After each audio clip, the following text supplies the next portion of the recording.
खेड तालुक्यात प्रशासनातील अनेकांनी राजकारणी आणि भूमाफियांच्या मदतीने सध्या गोरगरिबांच्या जमिनीवर लक्ष केंद्रित केले आहे। त्यासाठी ताबा घेणाऱ्या टोळ्या कार्यरत आहेत। जमिनींचा ताबा घेण्यासाठी खुद्द प्रशासनाची अर्थपूर्ण तडजोड करून सामान्य नागरिकांच्या जमिनींचे ताबे घेण्यात येत आहेत। यातून लाखो आणि कोट्यवधी रुपयांची मोठी उलाढाल होत आहे। अशा प्रकारांमध्ये सामान्य नागरिकांवर अन्याय होत असल्याच्या शेकडो तक्रारी समोर येत आहेत।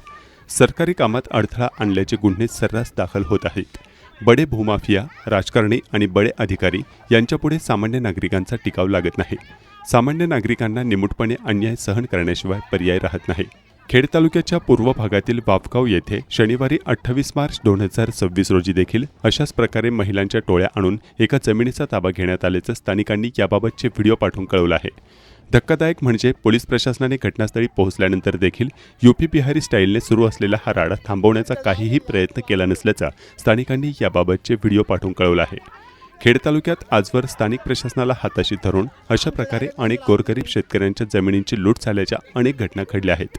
महिलांच्या आणि टोळ्यांमध्ये तृतीयपंथीय ठराविक समाजातील महिला यांचा वापर केला जातो, कारण ताब्याच्या वेळी काही अडचणी झाल्या तरी पुन्हा मूळ जमीन मालक असलेल्या शेतकऱ्याला विनयभंग, जातीवाचक शिवीगाळ अशा कायद्याच्या कचाट्यात अडकवण्याची पूर्ण योजना आखली जाते।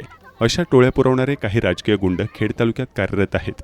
पोलीस ठाण्यांमध्ये त्यांचा दबदबा आहे, त्यामुळे जमीन ताबे मारण्याच्या लाखो रुपयांच्या सुपाऱ्या सगळ्यांचे हात ओले करूनच घेतल्या जात आहेत। जमिनींच्या ताब्यांची अशी दृश्ये पाहिल्यानंतर बिहारला न जाता देखील खेड तालुक्यातच हे सर्व अनुभवण्यास मिळण्याचे समाधान अनेकांना मिळत आहे।